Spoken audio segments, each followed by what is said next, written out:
All right, so we're gonna go ahead and get started, and as people will file in as they're able to join. Good evening, early evening, everyone. The sun is still out. The sun is still out. It's nice weather outside, but we are very excited to have you here with us in the virtual world. My name is Nina Itamudia. I am the APA Illinois President-elect, and I am an Assistant Commissioner with the City of Chicago's Planning Department. We are really excited to have you here today for a very dynamic conversation with a very dynamic guest. And I am not impartial because this guest today, I am the Chief of Staff for, so I'm extra excited to have him here as in my capacity as President-elect of the chapter. And we will be having a very dynamic conversation about the We Will Comprehensive Plan. But before we get into that, I just want to do a bit of housekeeping and reminders. If you have any questions, do feel free to put them in the chat. And if you have any issues hearing or seeing anything, please let us know. We have the closed captioning on for those who need it. Also wanted to make a plug for our APA Illinois membership. Of course, there's always the APA national membership, which we also want to make sure that you know is available to you. But if you're not quite sure if you want to join APA national as a member, you can always have a chapter only membership for only $50. And it's a great choice for some of those non-traditional planners out there who are interested in what APA is doing, but not sure they want to make the full commitment to the national membership. So without further ado, I will pass it off to the CMS Assistant Director, Kimberly Morris, who is also my colleague and friend. So take it away, Kim. Thank you so much for that warm introduction, Nina.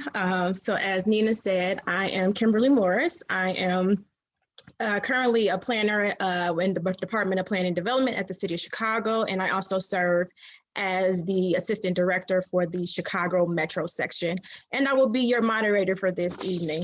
So we again want to thank you guys for joining us tonight and what we know will be a great discussion as we explore major planning initiatives that are transforming Chicago.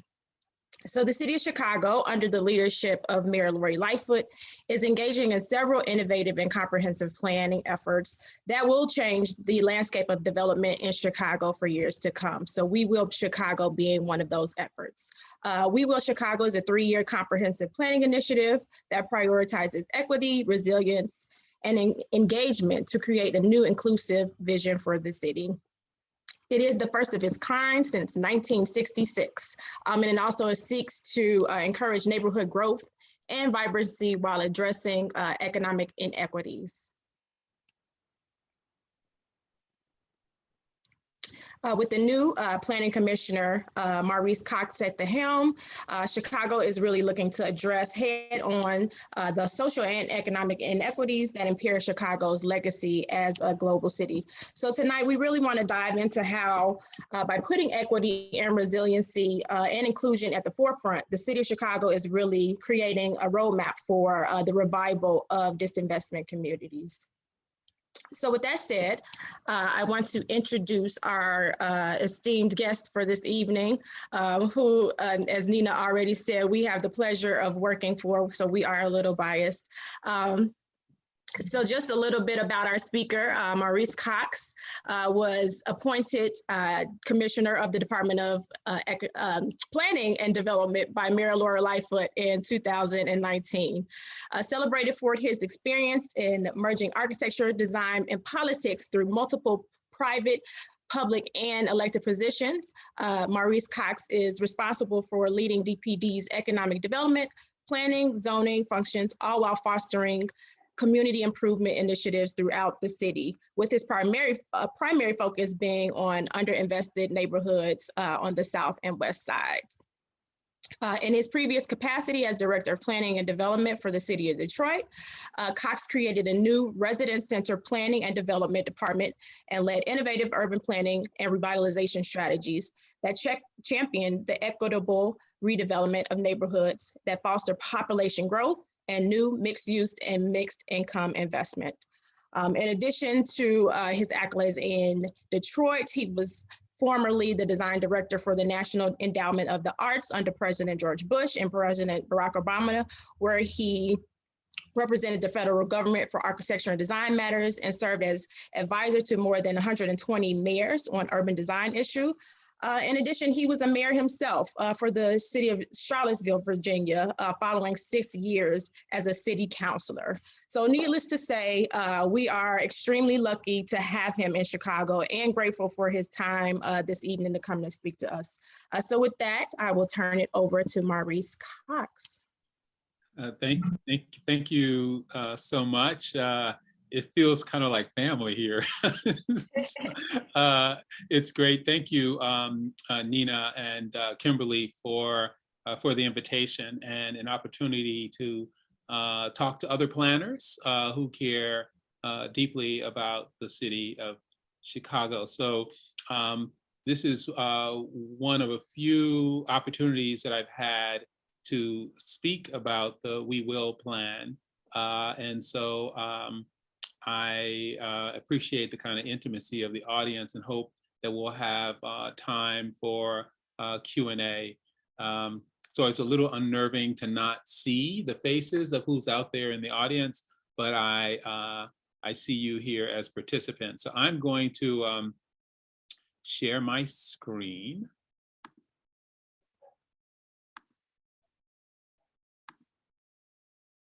And if you can confirm that you can see it. Yep, we can see it.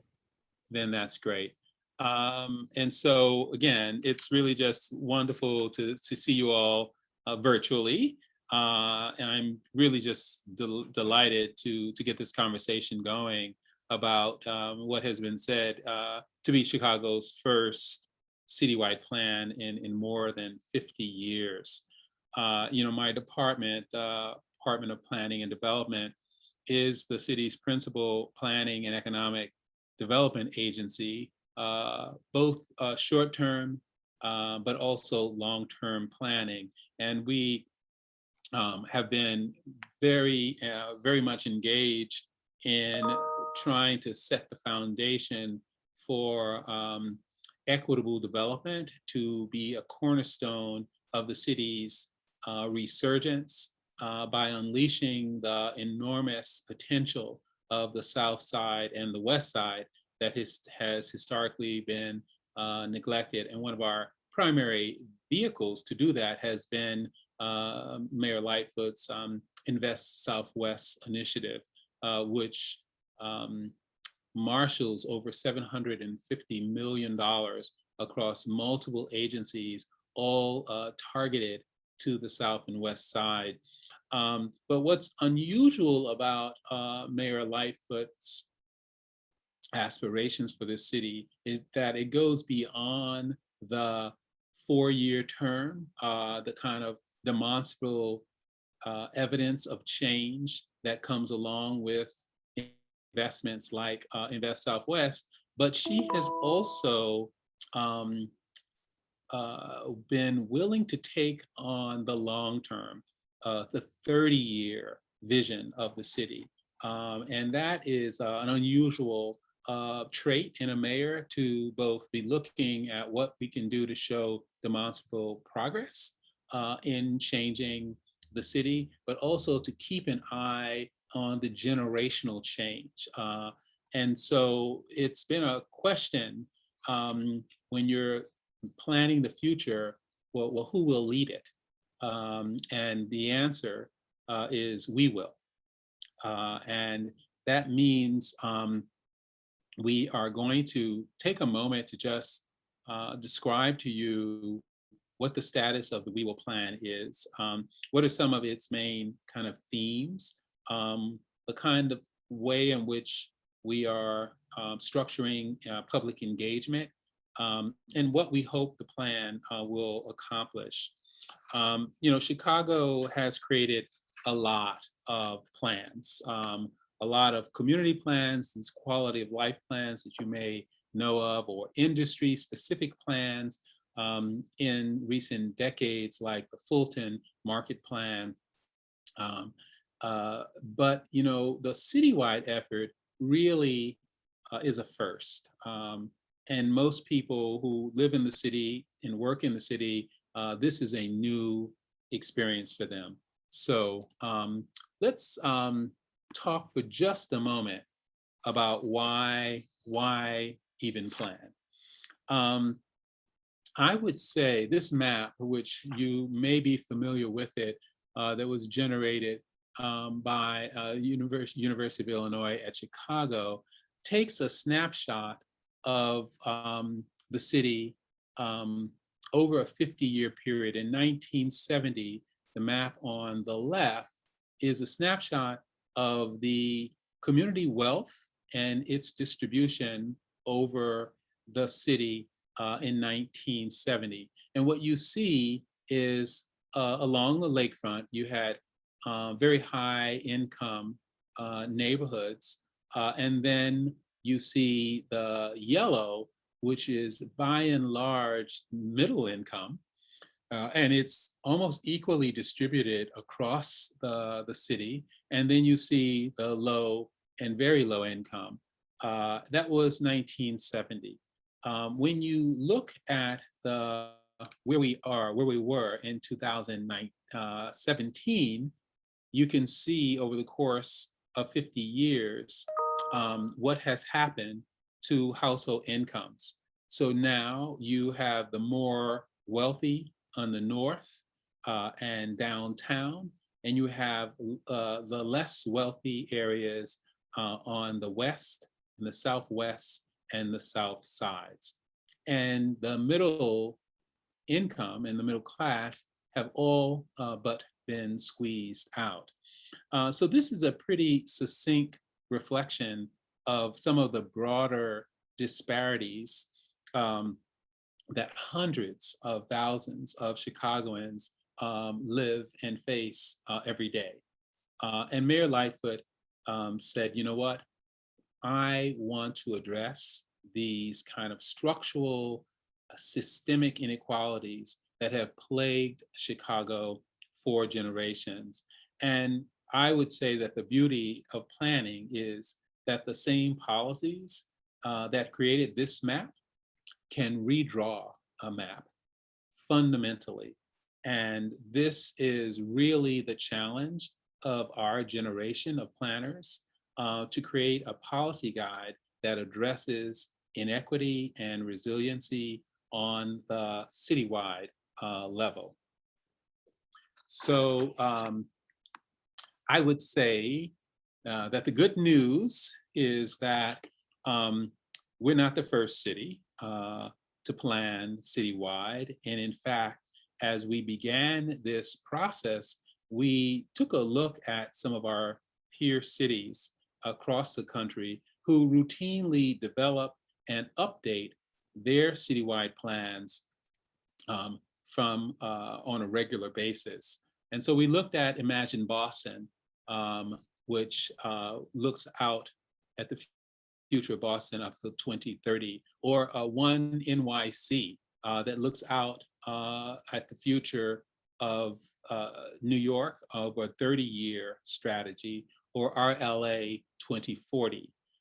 So these are all cities that have something in common, but also a very distinct difference with Chicago.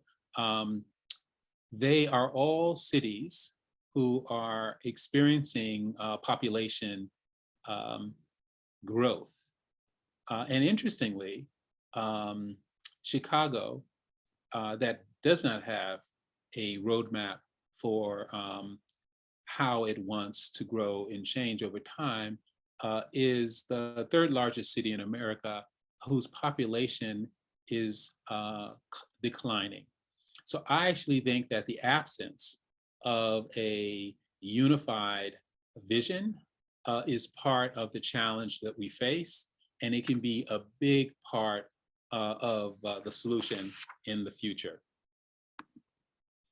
So we began this process. We launched it in August of last year.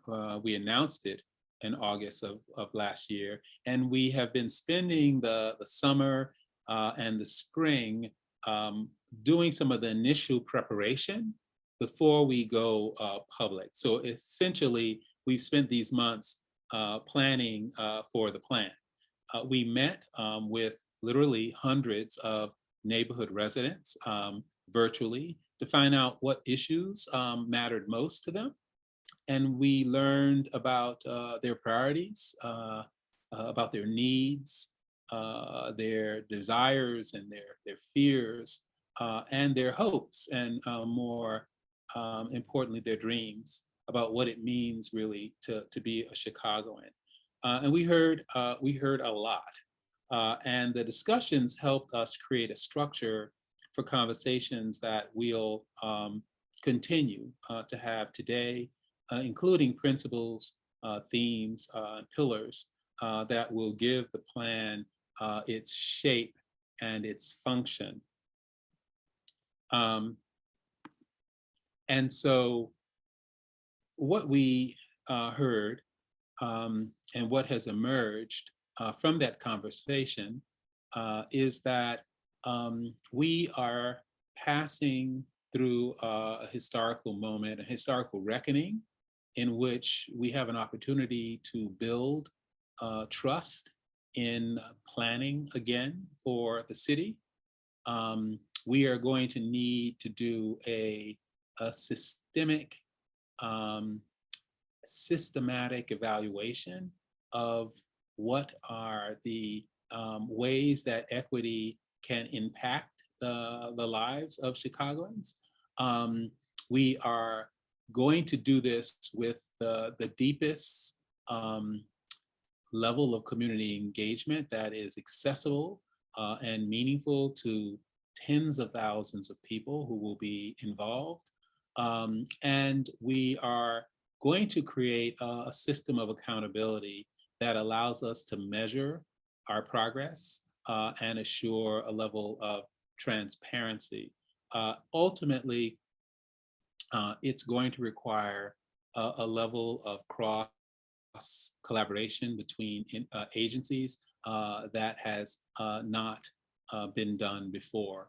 And this series of topics were distilled from the set of plans that we looked at and conversations that we had with other planners in other cities across the country. This was a part of our preparation.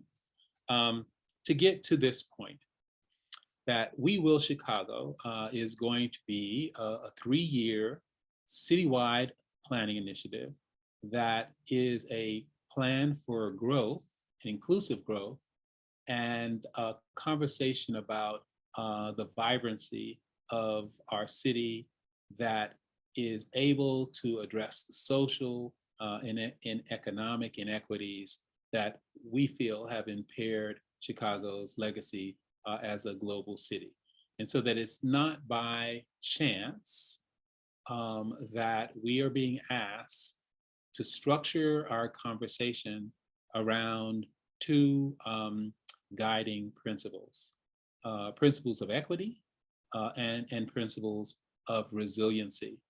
And those are incredibly loaded terms that we are going to have to unpack through deep engagement as to what they mean, very particularly to Chicagoans.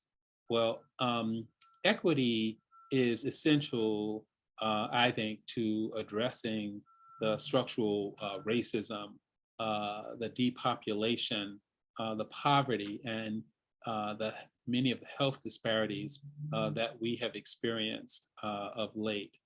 And resiliency is that which I think helps people to survive and to adapt and to overcome the crises like illness and job loss that we've experienced.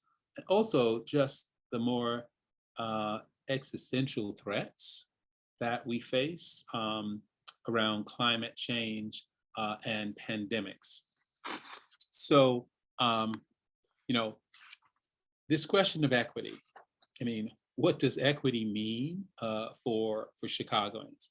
And we began a process starting really with Together We Heal, which is an effort being managed through the Office of Equity in the mayor's office. Candace is our chief equity officer, and held a summit earlier this year with hundreds of people engaged. And this question was posed to them.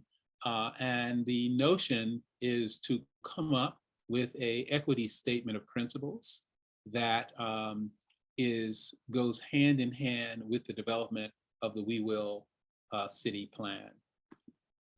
And what's an equity statement of principles? So this is kind of a foundational document that serves to give us a kind of common unified language and understanding of what equity is, both as a process and as a kind of an outcome. So the goal is that we will craft a statement that we hope will embrace all the voices of the cities and all enterprises, and that will serve multiple purposes as we move forward, including how this comprehensive planning process will play out, how city departments will strategically plan, and how procurement, hiring practices will play out, and even grant making priorities and kind of recovery initiatives. So what we asked during the Together We Heal process was to ask Chicagoans to think about how they would define equity and to rank them, rank the words that you see below in the order that are most important to them. And in this process, it's really interesting to see justice was a word that had resonance, systems changes, accountability, transparency, and inclusion. And so we can begin to see that people are asking for the We Will plan to be a plan that makes Chicago a just city, and defining what are the different ways that planning can speak to justice. Here you're seeing some of the equity statements that emerged, and you can again see how certain sentences resonated with people. The notion of prioritizing access and opportunities for groups that have the greatest need. And this speaks very specifically to why there would be so much focus on the South Side and the West Side's Black and Latino communities. This notion that they should be prioritized within this administration. Dismantle systems that maintain injustices, break patterns. And we're talking about patterns of prerogative. We're talking about zoning practices, issues of environmental justice. So the plan will give us a mandate to dismantle systems that have been unjust. The notion of fair and just distribution of resources. How do you do a budget that literally takes into account questions of inequity so that you don't distribute resources equally across the city, but you have an underlying equity lens in the distribution of resources, process and outcomes. And so you can begin to see just how declaring equity as the core principle can begin to change fundamentally how the city develops over the next generation. And then, of course, there's the question of resiliency. And so, once again, the question that has been posed and will be continued to be posed to Chicagoans is, what does resiliency mean to you? And how can we develop a set of policies that help the resiliency of the city in the We Will plan? And so the definition of resiliency as well is evolving, but in our case, a city's resilience is, we believe, defined by its ability of individuals, its institutions, its businesses, and its systems within community to survive, to adapt, and to grow despite chronic stresses and acute shocks that it may experience. And a truly resilient city is not only expected to perform well during good times, but also recover expediently after challenges. And I think we are all looking to the next years to see how Chicago bounces back and adapts to what has been a historic health crisis with the COVID pandemic. And once again, here too, when the convening of Together We Heal, we asked Chicagoans to rank some key terms around resiliency that will help us to define it more clearly from Chicago's perspective. And you're seeing the words that most resonated with the participants rise to the top: adaptability. And interestingly, there's a close correlation between resiliency and equity that you see almost in tied, and purposeful, and healthy, and a city that's evolving. And so this gives us, again, the opportunity to address some of those long-term climate and health-related issues that will assure that Chicago can adapt into the future. And so, so the question ultimately is, so how do you, what do you accomplish? How do you know that you're making progress on your goals? Well, in the case of the We Will Chicago plan, the idea is to develop criteria and metrics that will guide all land use and zoning decisions that ultimately is adopted by the city council. And understand that we do not currently have a plan that is wholly supported and adopted by the entire city council. So questions of land use and zoning are dealt with almost on a ward by ward basis. So this would be an enormous accomplishment to get that level of consensus.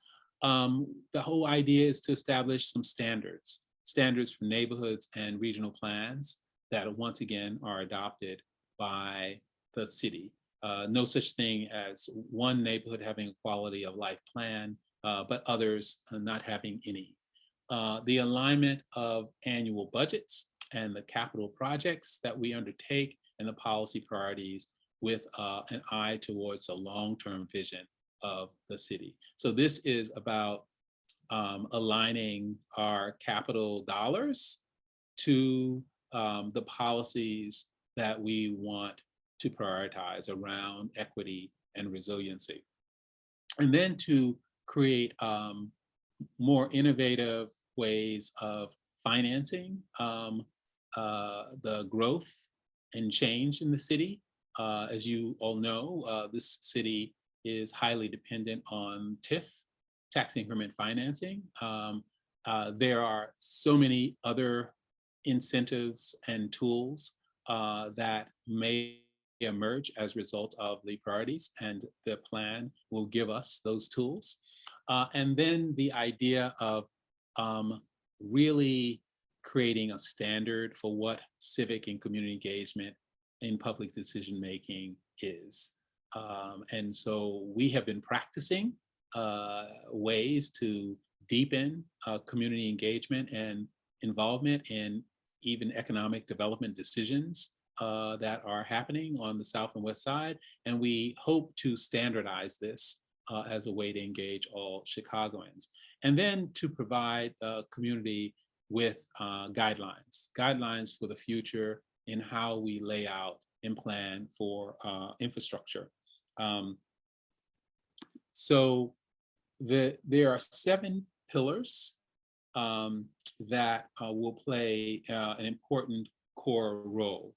So we are placing arts and culture, which is intended to really provide a planning framework that just celebrates and enhances Chicago's vibrancy for the creation and appreciation of artistic works. And the arts community is really helping us to set a tone to engage people in new and innovative ways. Then, of course, there's the economic development pillar that is intended to foster policies and actions that create a wealthier, more equitable economy for all of Chicagoans and workers, wherever they may reside. And then, of course, the environment, climate, and energy. This involves issues of our weather, of the climate conditions in Chicago, and the resources that are needed to mitigate impacts. Housing in neighborhoods. This pillar is meant to address where people live and where they raise families. And then lifelong learning, not just K-12, not just college and higher ed, but the full trajectory from cradle to grave, and acknowledging that learning almost really never stops for anyone who's just consistently seeking to self-improve. And then the public health and safety pillar, which addresses the care of people, the neighborhoods during times of well-being, as well as crisis.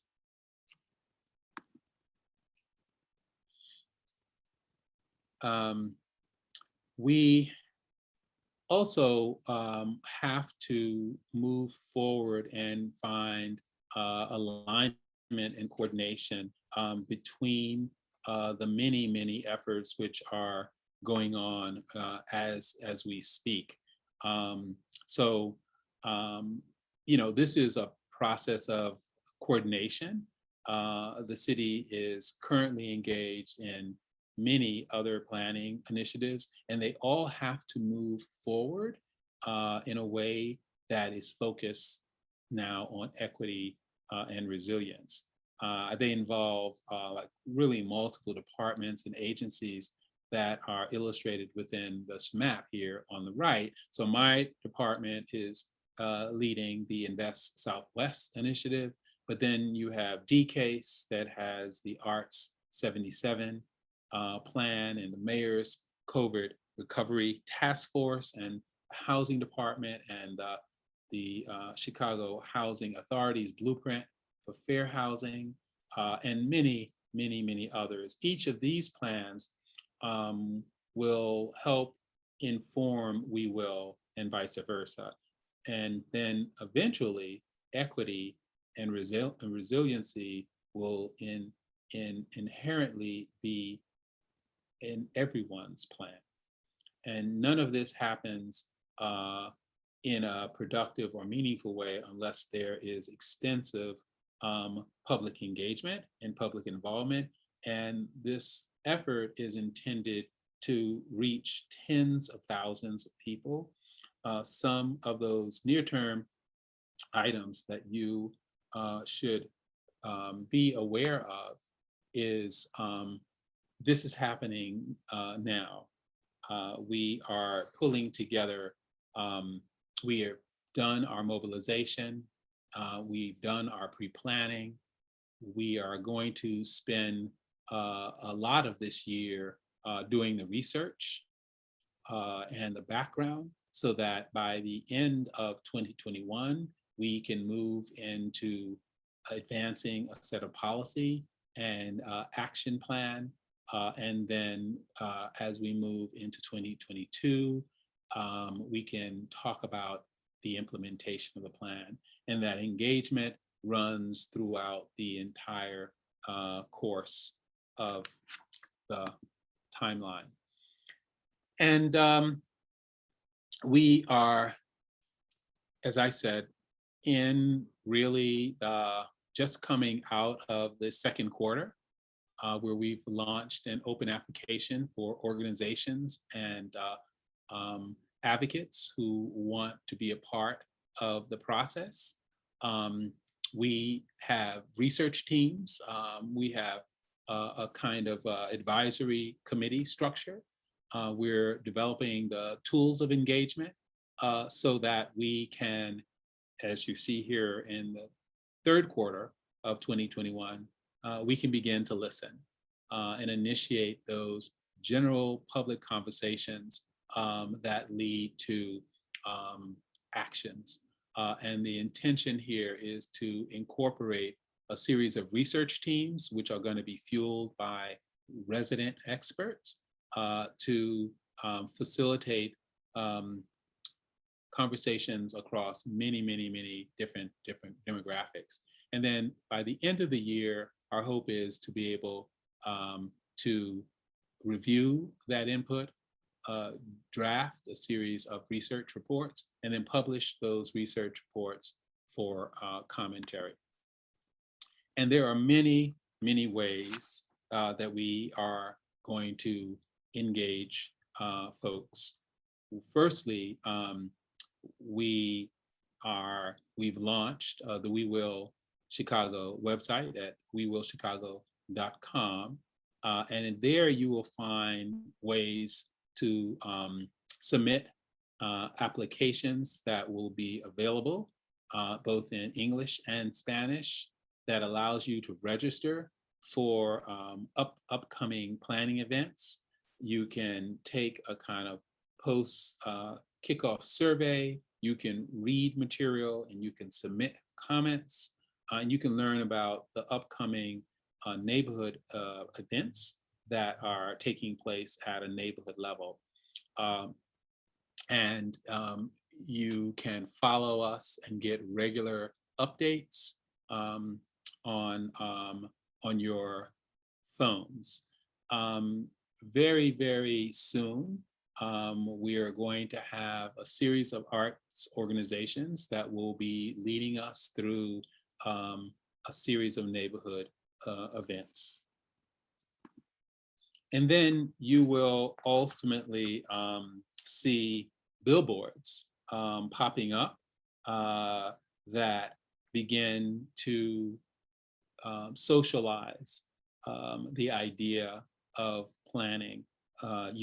Whether it's on the trains or the buses or kiosks or digital billboards around the city, when you start to see this graphic, you'll know exactly what it means, that we're creating a strong and equitable and resilient city.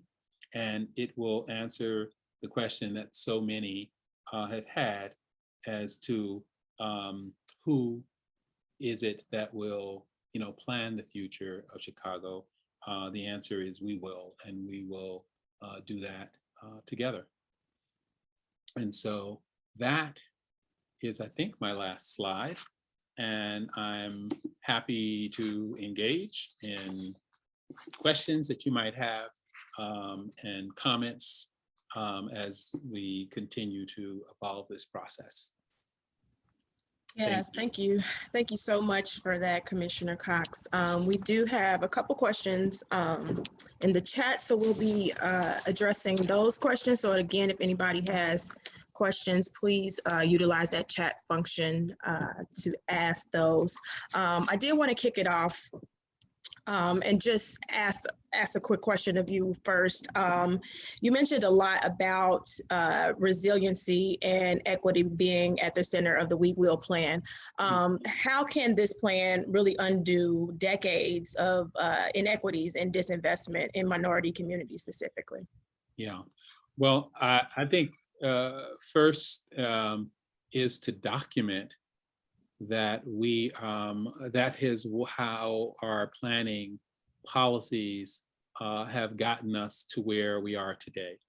The loss in population, the demolition of the built environment was an intentional set of planning policies. So I think we have to come to a reckoning that planning has been used as a weapon to disenfranchise a certain portion of our population.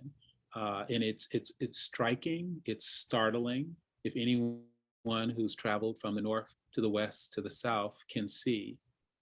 So I think we need to lay bare the evidence that we see every day. And you know, there was this beautiful project. I'm sorry, I'm forgetting the young lady's name who did the folded map project here, Tanika, and she showed comparable houses of people on the south side and the west side, and they could find their twin. And the drama of seeing someone's house on the north side that actually was very similar in architectural character to a house on the south side, and yet the difference in value was striking. That really gave people in the north side a sense of just how dramatic the inequities are, or the fact that your life expectancy could be a total of 30 years difference according to your zip code in the same city. So these are just laying bare that the inequities are real. And I think we have to first accept that, and everyone in the city has to face it before you can really address the change that I think we're all seeking. Yeah, and to your point that you made earlier, planning has been utilized as a tool to historically leave out communities of color. So how does this process, the planning process, the plan itself and the engagement that's leading up to the development of the plan, be intentional about engaging those communities of color? Yeah, well, I think I actually believe strongly that those who plan our city should look like the communities they're trying to plan. So this city is a city that has an incredible diversity in terms of the evenness of third white, third Latino, a third African American, and then others. That should be reflected in our own staff. And so over the course of my tenure here, I've worked mightily to create one of the more diverse planning departments in the country. And so it is so much easier to enter into a community if people feel that you have a shared experience. So our first task to prepare for this moment was diversify our own planning staff so that we could have the conversation with residents where they are and meeting them where they are. And it was also about reorganizing the map of Chicago so that we now have 7 planning districts. So we can now measure the progress according to geography. We can compare a north side geography to a west side geography. We can look at the level of investment. So you can't, you can't measure what you can't see. So I think redrawing the map, that was the first attempt to create parity and so distinction. And it's at a scale where it's not our 77 community areas, it's at a scale which is almost regional in it has geographic continuity. And so these are some of the attempts to do planning where people are. Every meeting of which you know the challenge we all face trying to do planning during a pandemic. But we mounted these community virtual roundtables, and we've held over 150 of them. And we meet every month on the South and West Side as a way to bring people along. I mean, it really is a kind of planning 101 for ordinary residents who are getting a look at not just what's coming at them, but they're actually shaping the vision of what developers are bringing to the table. And so I feel that every one of those meetings is a trust building exercise. And with that, and our willingness to engage some of the challenges that they face right now, they will stay with us for the longer term. So it's like a muscle that hasn't been exercised. And every time we meet and we tussle with residents, they are being reinforced, they are being heard, in many cases for the first time, and those interactions lead to actions. And that gives them a sense of resiliency and allows them to stay with us as we ask them to look out 20 and 30 years.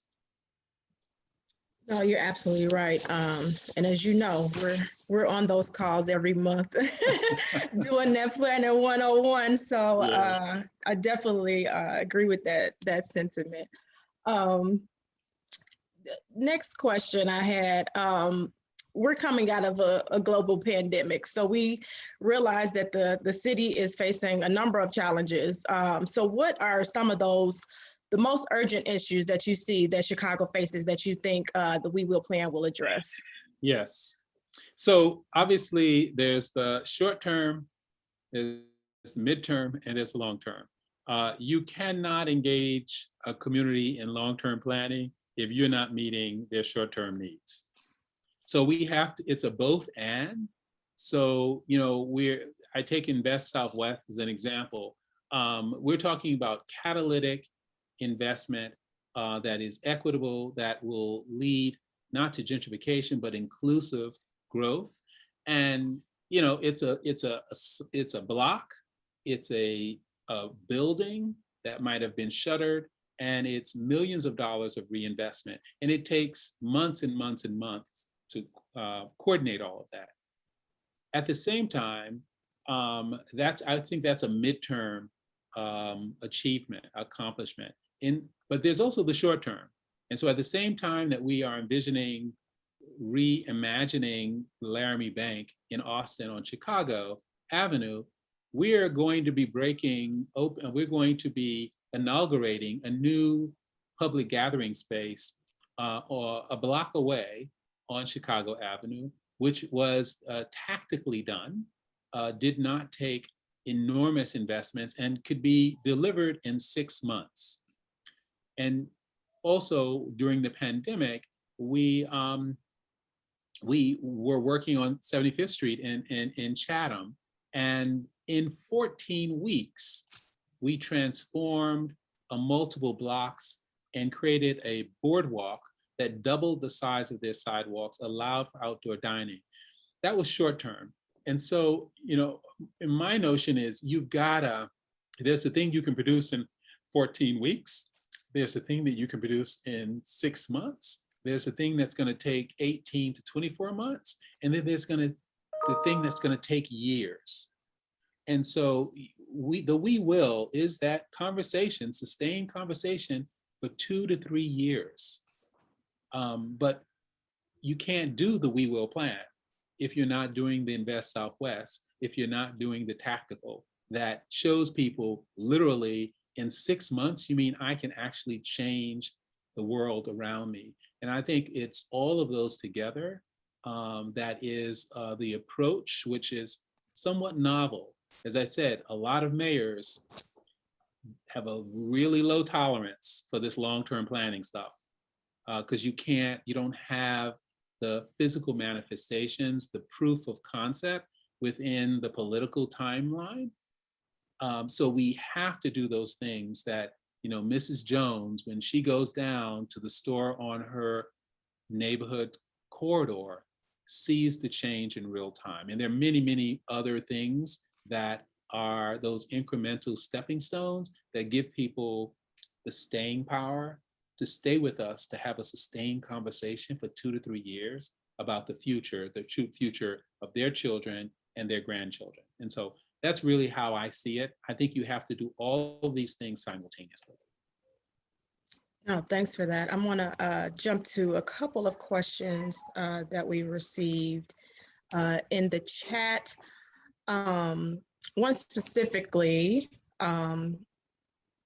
asked about a frequent concern that I hear around the city is that city government, from the mayor through the agencies, often are not oriented to serve many of the people in the city. How is this planning process seeking to assure people of the transparency and independence of the resulting plan and its execution? Mm-hmm. So a citywide plan is only valid if it reaches a critical mass of the population. So our goal is to reach tens of thousands of people, and that everyone knows what the We Will plan is, and they are a part of defining what equity will mean.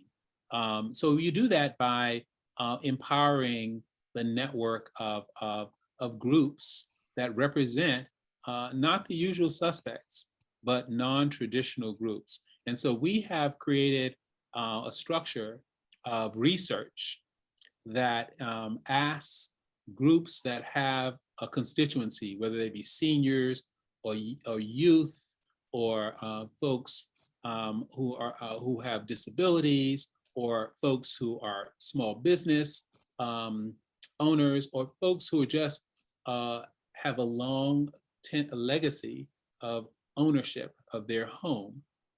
We have created these research groups that are empowered to reach out to folks who traditionally don't come to meetings.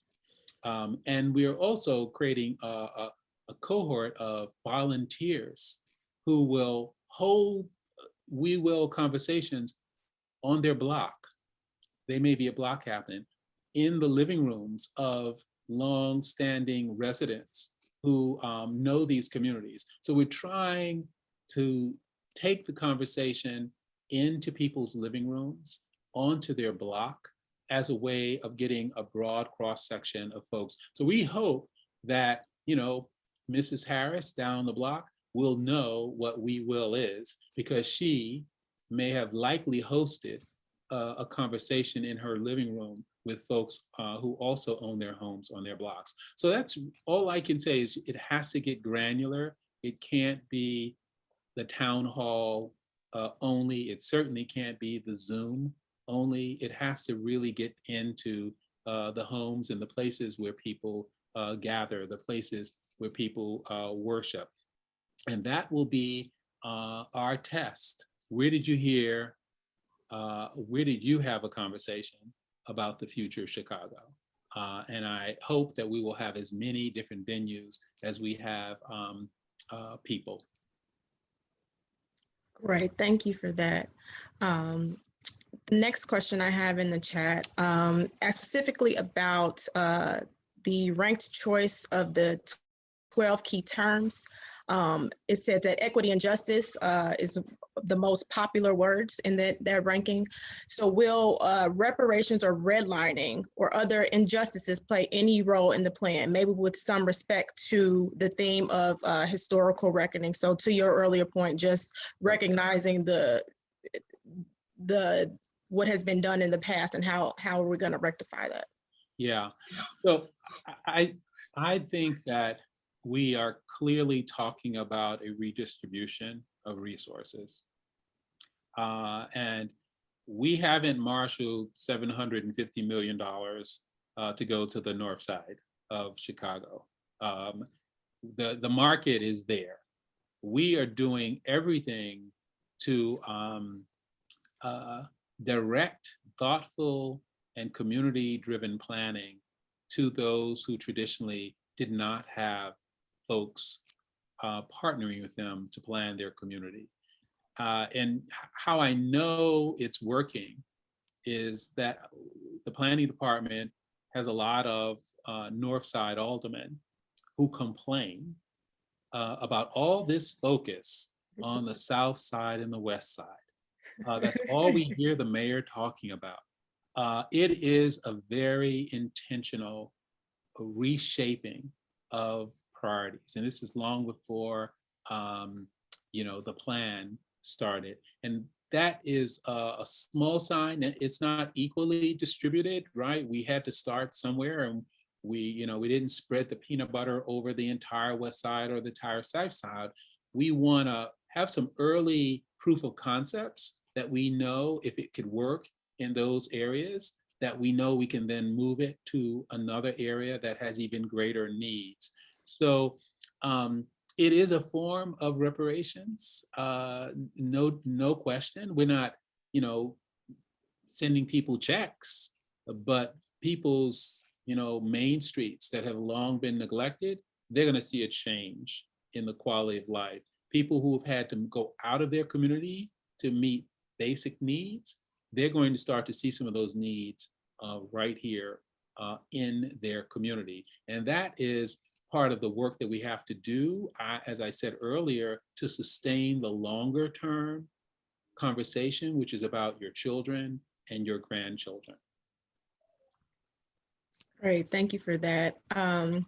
So the next question, we know that a lot of the inequities that happen kind of are systematic, and they take a long time to undo. One of those things that people often point to is the TIF, and just the inequities and the distribution of that, and how that leads to just inequities again in South and West Side communities. So one question that we have, or what other options do we have other than TIF to ensure Chicago's good development trajectory? Yeah, I mean, this gets at the core of how we fund development.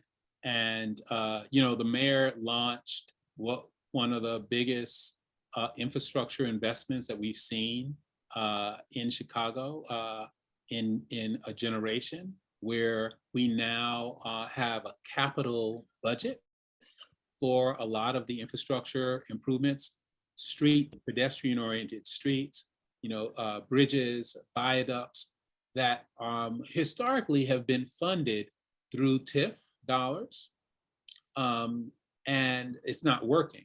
And you can see just the quality of the public realm when you go from north to south to west. And so we now have an infrastructure source for that.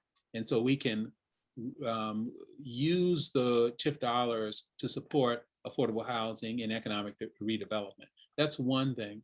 And but in the end, I early on, I fundamentally felt that we needed to rethink how TIF is distributed. And there is a concept, there's an economic principle called the Robin Hood principle, which is pretty explicit. You take from the TIF rich districts and you distribute them to the TIF poor districts. And you can leapfrog over geographies, which currently, one TIF to port dollars has to touch another. Well, the Robin Hood principle says, actually, you can take rich TIF districts downtown, and you can leapfrog to the far South Side. And that's been an interesting concept. It has been practiced in some other states. It requires state legislation. So you have to build an alliance with other cities. So we are exploring structurally how TIF can radically be changed to support the recommendations that come out of the We Will plan. Right, thank you for that. Another question we have in the chat, given the length of this project, so this is more about kind of timeline, is there any concern that a potential change in city leadership would disrupt this initiative? Mm-hmm. So our intention is to deliver on the promise that Mayor Lightfoot ran on. So much so that people will want to stay the course.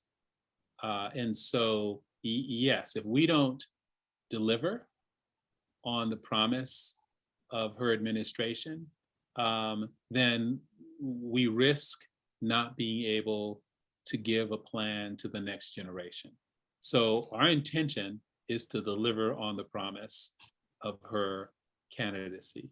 And there are lots, a lot is riding on projects and initiatives like Invest Southwest, as not fully implemented, but I think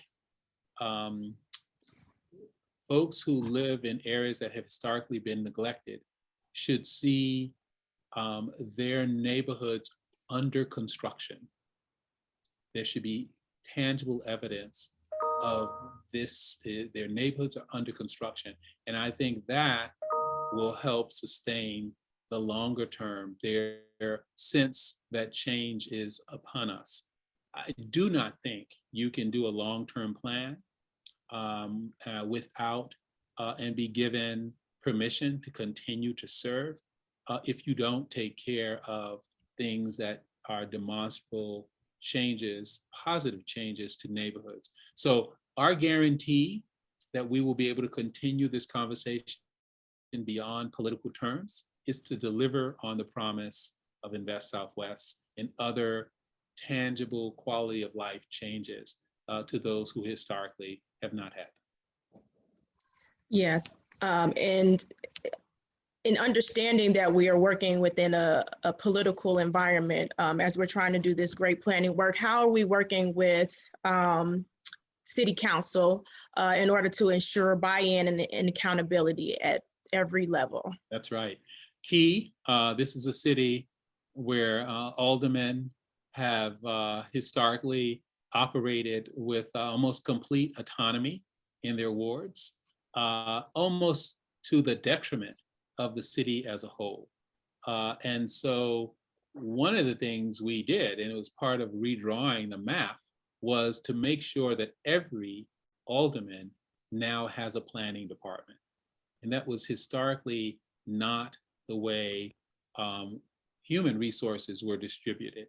And so we have had, and you know in first person, hundreds of briefings with aldermen. Some of them monthly. Just last week, I was walking the 47th Street corridor with Kimberly and Alderman King and Alderman Dow together. I have been to every ward in the city, and I have been at this ward with the aldermen leading the tour. And for many of them, they said, this is the first time I've had a commissioner of planning and development walk my ward with me. And so, it's a sea change in terms of the relationship. My operating model is that this is a partnership. We're here to provide the planning services that they have not historically had the advantage of. And it appears to be working. The number of contact hours that we spend with planners, with aldermen, has led to a level of trust that is necessary to have any kind of sustained change. And I would even say that part of, they are now making their lists and their constituents available to the planning department as a way to reach their offices, as a way to reach their residents. And I think that's, again, a sign of getting their buy-in because their residents are being heard in this process. Yeah, so you mentioned the Invest Southwest initiative, and we have a couple questions about that in the chat. So could you talk about just how We Will and Invest Southwest intersect with each other, and what that process looks like? Well, equity and resiliency. We are pursuing a model of investment in the Invest Southwest strategy that is steeped in equity, in trying to define what does equitable development look like. And I can tell you what it looks like is starting to emerge. We've had 7 requests for proposals for specific development parcels in the South and West Side. We've had 26 respondents, developers who have come forward to realize those visions. 24 of those developers were Black and Brown developers leading those teams. That's what equity looks like. We require them to have a local community building, a wealth building strategy. They had to articulate how is community wealth going to be built within your development. And so people are coming up with wonderful ideas that affirm those communities culturally, like a blues museum in the Laramie Bank, or a co-working space and business incubation, ground floor retail that is scaled to help local businesses grow. And so, the practice of equitable development is intersecting now with a conversation of equity. And I would argue that right now that conversation is mostly on the West and South Side. But the We Will plan allows us to engage the entire city in the question of equity. Is it equitable to have a community where you don't have all incomes represented, where you can't find an apartment if you make 60% of the area median income? This is a question that I've had. Should people be able to live in all incomes in all parts of the city? And the We Will plan allows us to pose that question and to get some answers. So the Invest Southwest is one of the first times that we are shining a light on all of the assets that are on the South and West Side. So we're not approaching this, woe is me, look at how downtrodden these communities are. Anything but. We have lifted up the amazing assets that they have: historic buildings, access to transit, hundreds of business licenses, stable single-family neighborhoods with ownership. So we have really, in our development manuals that guide these, have said, look at what you're missing out on. Look at the buying power that you are bypassing, and show us how you would lift up these communities. And the responses have been remarkable. And we think, and we have made a commitment, every 3 months, we are going to point to another opportunity within those communities, to the point where those who genuinely are interested in equitable development will step forward. And so I think that that's a proof of concept.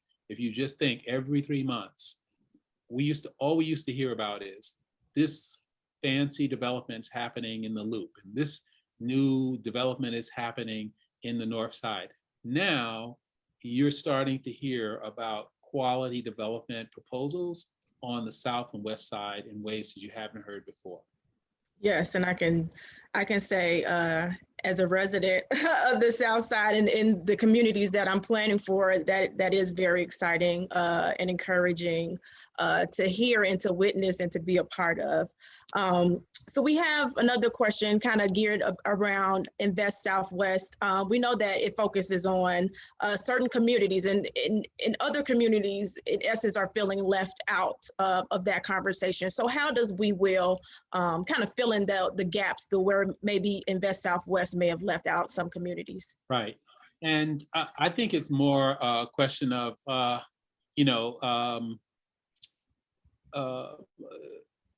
phasing, proof of concept, testing ideas that work, that can be broadly applied.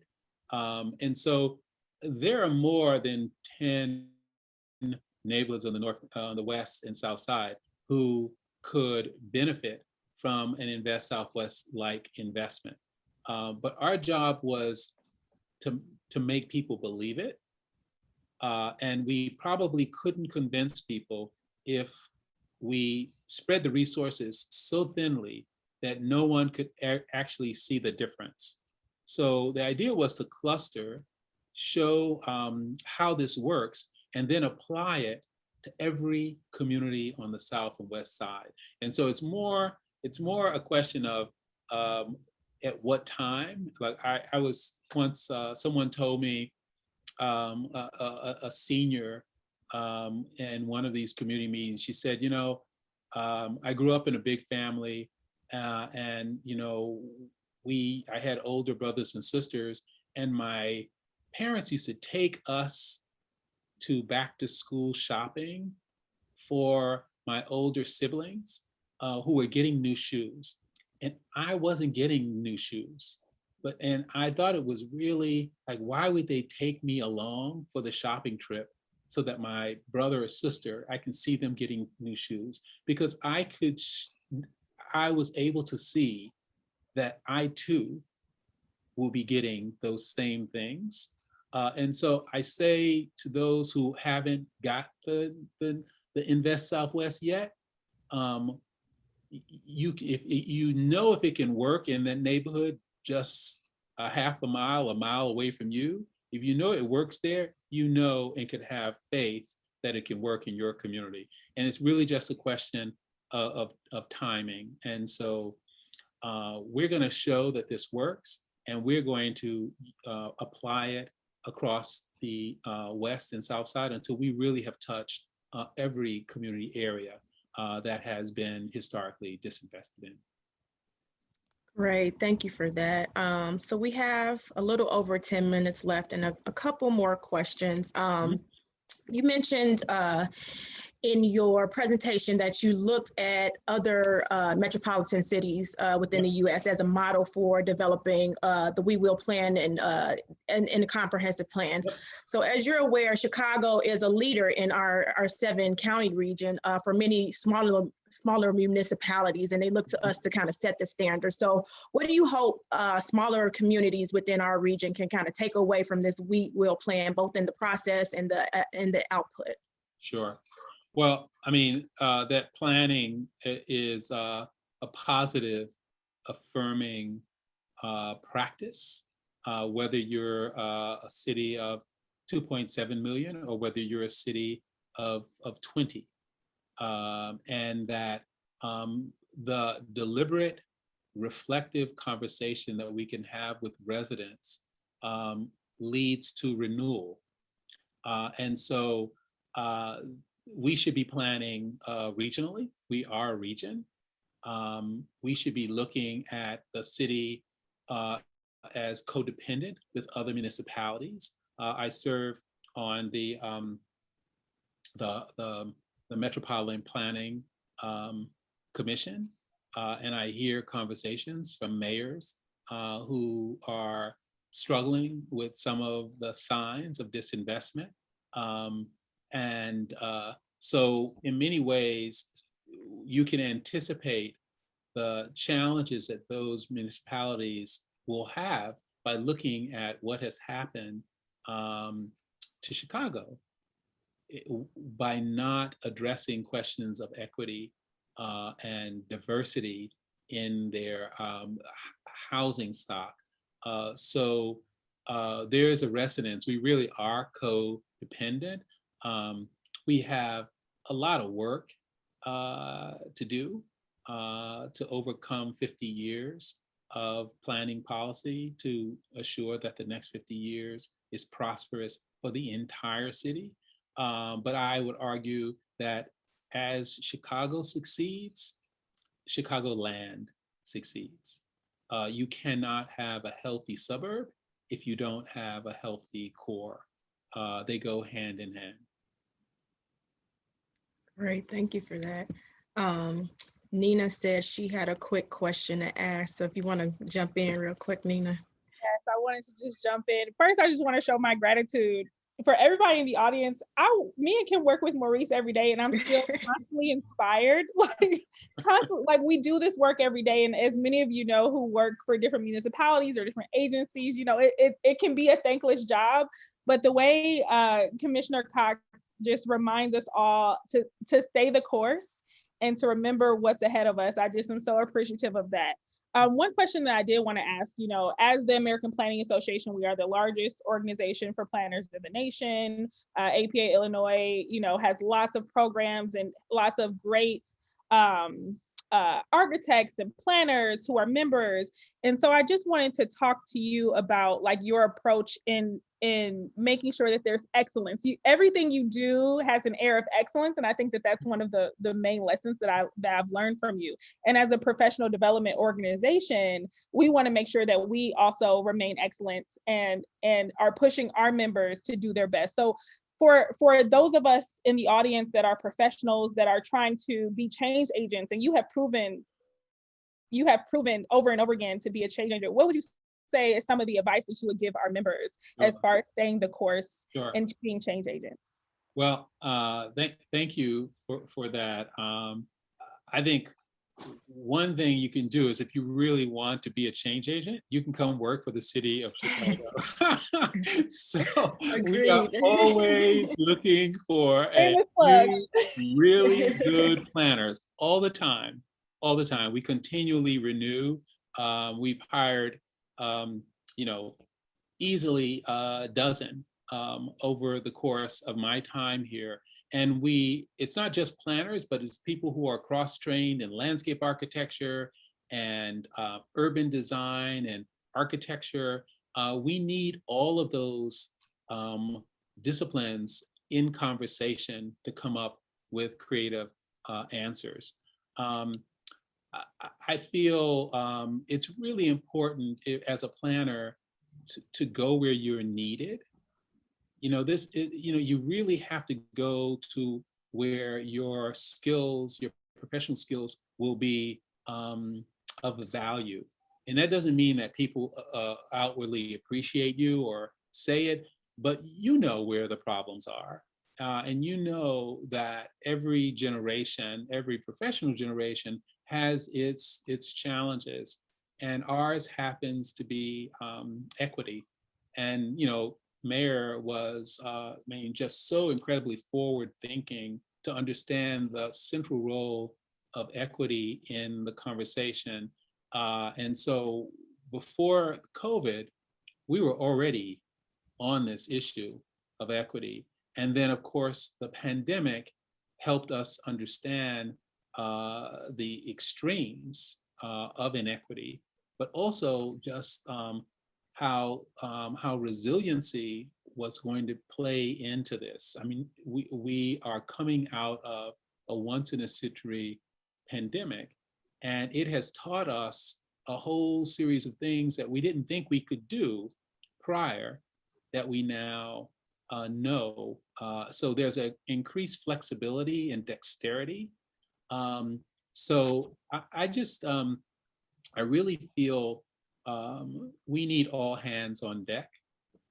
We need planners to change, fundamentally be rooted in place, and change the place where you are. And if you are in Chicago, then you have a professional responsibility to change Chicago. And you don't have to just work for the planning department. You can also change your block by being engaged in the structures specific engagement. You can be on task force. You can serve on committees. You can just engage and let people know that this is your passion. This is what you love to do, and be of use to them. And then I would just say, you know, the demanding excellence in everything we do. All of these communities are worthy of it. And I think some people, when they hear us talking about it, this is like the first time many residents are hearing the planning department say, your community is so valuable. Everything that happens here needs to be excellent. You demand it, you deserve it. And our goal is to help facilitate that. There's no reason to do work if it's not going to be excellent. Like, life is just too short. So if you really want to make an impact in communities, in the profession, you have to be in pursuit of quality. You have to be in pursuit of excellence. I appreciate the fact that it's even noticed. I know sometimes I feel like I'm a broken record, but I just want to convey to residents, we live in a wonderful city, and they deserve only the best. And that's what we are trying to do every day when we do this job. Yeah, well, I couldn't think of a better way to end that. That was the kind of perfect landing spot for this conversation. So I want to thank you again, Commissioner, for coming to speak to us tonight. Like Nina kind of said earlier, we get to be inspired by you every day, but we wanted to share this experience with our membership and give them a little taste of the excellence that you lead the Department of Planning and Development with. So thank you again. We're excited to see what's to come from all of your diligent efforts from We Will. And thank you again. I want to thank Nina, our president-elect of APA, for jumping in and helping out today. Our executive director, Paula Fries, who is on the line doing tech support. Paula actually dropped a link to a survey in the chat. So if you guys wouldn't mind filling out that survey for us. She also dropped in the chat a link to log your CM credits for this webinar. So again, that survey link and to log the CM credits are both in the chat. So please feel free to click on that before you exit. So, and again, thank you everybody for attending and participating. And we hope to see you again soon in future APA Illinois events. Thank you. My pleasure. Good night, everyone.